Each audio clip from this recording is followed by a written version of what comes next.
Arami Ouyan est notre invité suite à la projection de son film. Arami Ouyan n'est pas une inconnue du festival, puisque son premier film a été nominé et primé dans la compétition documentaire en 2015. Ce film, El Tiempo Nublado, avait notamment reçu le prix des lycéens de la région Midi-Pyrénées. Arami a étudié le cinéma à Boston. Elle s'est ensuite consacrée à l'écriture et au théâtre, avant donc de tourner son premier film. Depuis plusieurs années, elle vit en Suisse, mais elle tourne tous ses films au Paraguay, son pays natal. À présent, nous allons parler avec Arami de son nouveau film, Apenas el Sol, qui est donc en compétition documentaire ici à Ciné Latino, aux 3e rencontres de Toulouse. Et vous pouvez voter pour son film dans le cadre du prix du public de La Dépêche.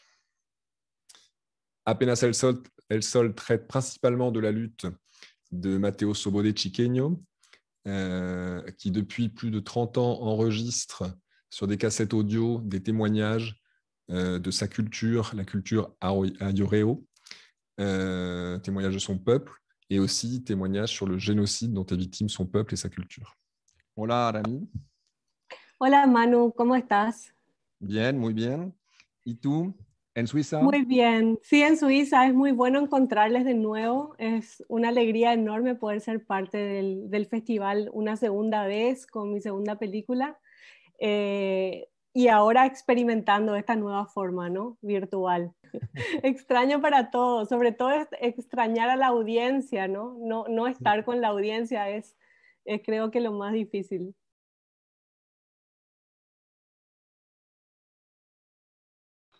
Bueno, pasa algo muy interesante con el proceso que yo hice con la cultura lloreo, porque si bien yo soy de Paraguay, nací en Paraguay y viví la mayor parte de mi vida ahí, yo tenía muy poca información sobre el pueblo ayoreo. Sabía que era o que es uno de los pueblos originarios del Paraguay, pero no sabía mucho más que eso. Entonces, hacia el año 2013, me encuentro con una noticia en la prensa suiza que habla de indígenas viviendo en aislamiento voluntario todavía hasta el día de hoy en los bosques chaqueños del Paraguay. Y esa noticia realmente me llamó mucho la atención y me enfrentó también con una cierta ignorancia de mi parte hacia las realidades que componen el mundo indígena de Paraguay. Entonces empecé una investigación que llevó muchos años sobre cuál era realmente la situación del pueblo ayoreo. En esta investigación me ayudó un sinfín de gente, pasando por antropólogos que trabajan desde hace mucho tiempo con los ayoreos en el Paraguay, pero también la experiencia más importante fue la de realmente ir hasta el Chaco y empezar a vivenciar, experimentar, compartir con ellos el día a día y realmente hacerlo con mucha calma, muy lentamente. Un ejemplo que es importante mencionar es que en el 2013 yo viajé por primera vez al Chaco, nunca antes había estado en el Chaco, y recién en el 2016 empezamos a hacer la primera parte de la filmación. Es decir, durante los 3 años previos, simplemente lo que hicimos fue estar ahí y aprender todo el tiempo.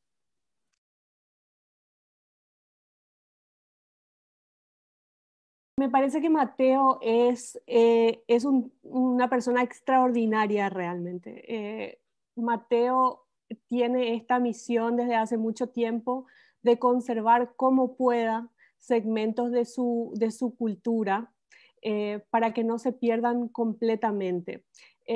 Para algunos este acto es un poco quijotesco en el sentido de que tal vez todo esto que Mateo intenta hacer no ayude realmente a que la cultura ayoreo no se pierda, pero sin embargo él continúa continúa con esta misión que es tan importante para él, ¿verdad?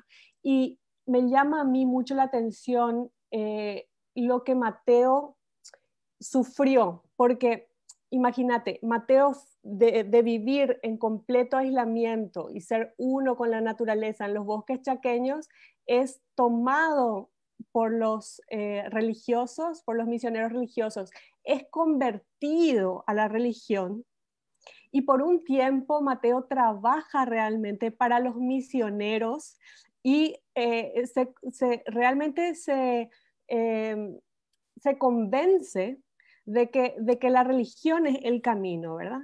Sin embargo, él mismo, atravesando ese proceso, llega a darse cuenta de que esa misma religión es exactamente la que está matando, aniquilando su propia cultura. Entonces hizo todo un proceso de vuelta, ¿verdad? Hasta su propia cultura de nuevo. Y eso es realmente muy difícil de hacer en esas circunstancias donde viven bajo esa presión de los misioneros, ¿verdad?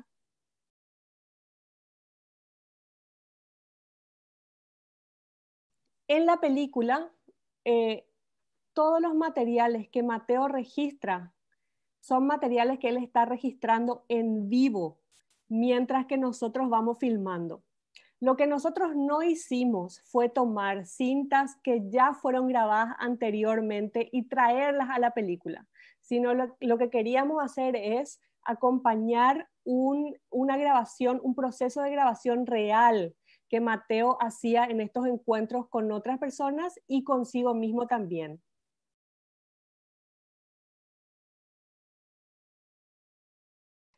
Fuimos un equipo muy pequeño.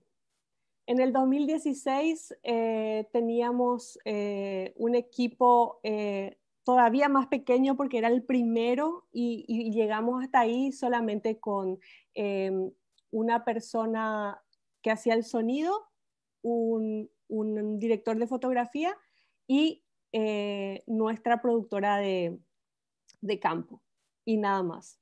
Después ya en el 2018, en el 2019, armamos un equipo un poco más grande porque nos dimos cuenta de que primero el traductor simultáneo era fundamental.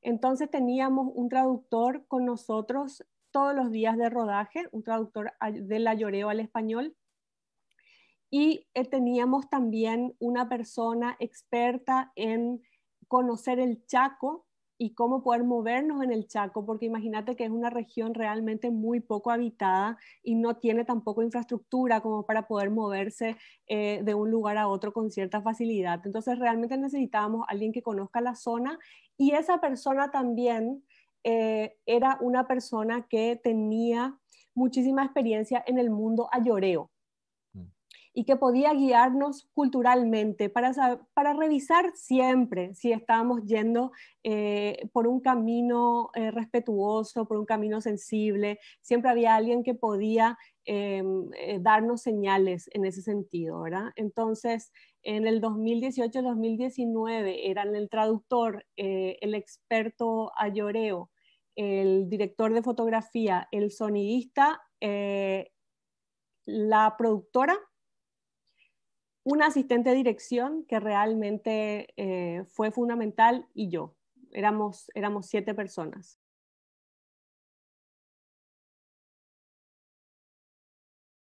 Bueno, hay varias claves, ¿no? Una de las claves es quién te acompaña, con quién llegas. Entonces, esta persona experta en el pueblo ayoreo y en el Chaco es una persona que lleva años trabajando con ellos. Entonces, si llegamos con él, ya es una puerta que se abre de confianza.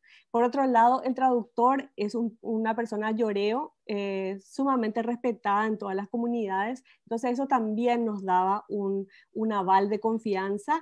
Y por otro lado, hicimos una suerte de casting entre el crew para realmente saber quiénes eran las personas adecuadas para acompañar ese proceso tan delicado. No solamente el proceso delicado en el sentido de poder entender y empatizar con la situación a lloreo, sino que también que pueda filmar en condiciones muy adversas por tiempos muy prolongados.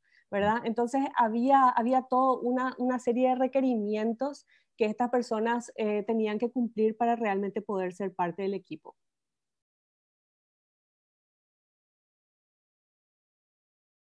Yo creo que la película sí hace algo similar a lo que Mateo va haciendo, se suma a su obra en otro nivel y le agrega la imagen a esa reconstrucción de la memoria a Lloreo. Por supuesto, es algo muy reducido, es un registro que termina teniendo 74 minutos y eso es lo que nosotros dejamos como legado a la cultura Lloreo, pero realmente se requiere muchísimo más para poder conservar los elementos de la cultura, ¿verdad? Y con respecto al cine, yo creo que el cine, es imposible que el cine no recuerde.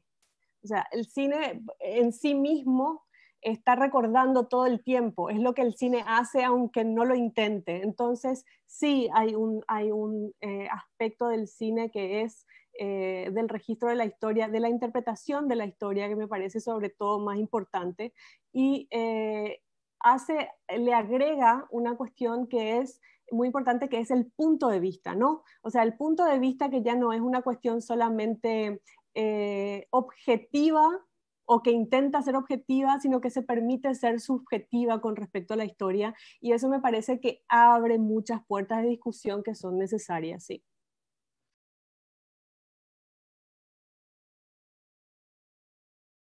Yo creo que llegamos a un punto y todos estamos observando colectivamente de manera mundial lo que significa haber llegado a este punto de neoliberalismo y de destrucción del medio ambiente. Ahora, con respecto a la película en este contexto, desafortunadamente creo que en Paraguay, que es en el lugar donde realmente se necesitan acciones con respecto al pueblo ayoreo, no se le presta demasiada atención a las obras de arte, por un lado.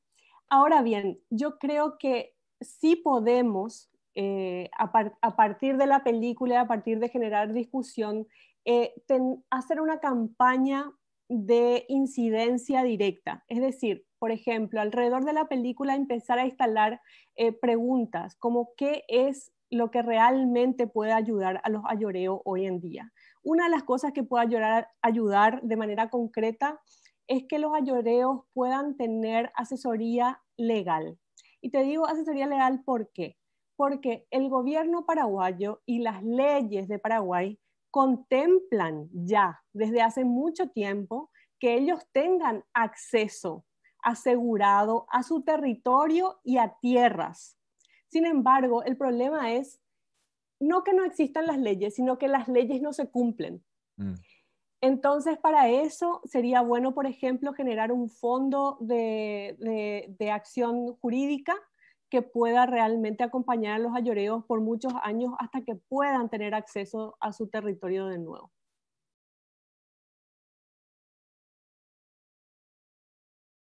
Bueno, hay varios, pero hay uno en particular que justamente está también en el marco del festival, en el Cine en Desarrollo, que se llama, todavía no tiene título en español, pero en inglés se llama Tiny Message to Infinity, y es bastante diferente a todo lo que hice hasta ahora. Es una exploración un poco ensayística de cuál es el retrato que la humanidad está creando de sí mismo a través de los mensajes que estuvimos mandando al espacio exterior. Muy, muy, muy diferente, pero tiene que ver con la interpretación, o sea, con la representación, ¿verdad? Sí. ¿Quién está representado y quién no está representado? ¿Cómo decidimos quién nos representa, etcétera, ¿no? Entonces, creo que tiene que ver otra vez con la identidad y la representación de alguna manera. Muchas gracias. Tenemos que terminar ahora la ¡Ay, qué entrevista. lástima! Sí. Y les deseo que tengan un muy buen festival. Hacen un trabajo genial y mi cariño a todos los voluntarios que realmente me saco el sombrero con todo el trabajo que hacen. Así que nada, muchísimas gracias y que tengan buen festival. Muchísimas gracias a ti. Dale, Manu. Vous pouvez aussi voir 6 autres films en compétition documentaire, Dans le domaine de la préservation des cultures minoritaires en danger, vous pouvez voir aussi en découverte 2 films. D'une part, Tejiendo Sombras, un film qui montre de manière extraordinaire la fabrication artisanale de chapeaux péruviens par des femmes incroyablement dignes. Et puis un autre film, Herencias, un film qui a permis d'enregistrer les expériences musicales de 4 générations dans un village palenqué de Colombie. Bonne soirée.